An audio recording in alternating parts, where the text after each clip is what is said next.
திருவெரும்பூர் தொகுதி திமுக வேட்பாளர் அன்பில் மகேஷ் பல்வேறு பகுதிகளில் பொதுமக்களை சந்தித்து வாக்கு சேகரித்தார்.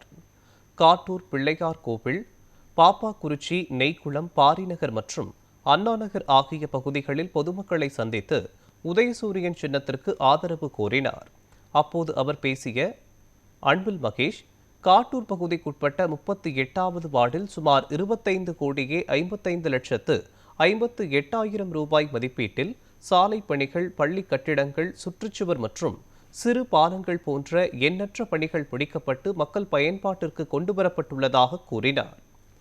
திமுகவிற்கு மக்கள் மத்தியில் ஆதரவு அலை வீசுவதாகவும் திமுக மீண்டும் ஆட்சியமைக்கும் எனவும் நம்பிக்கை தெரிவித்தார். திமுக நிர்வாகிகள் மதிவாணன், நீலமேகம், தமிழ்மணி, தாஜுதீன், பொன்செல்லையா, தயாநிதி மற்றும் கூட்டணி கட்சி நிர்வாகிகள், தொண்டர்கள் என ஏராளமானோர் கலந்து கொண்டு வாக்கு சேகரித்தனர்.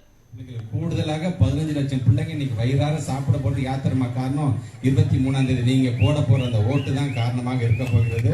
ஆக இங்க வருகை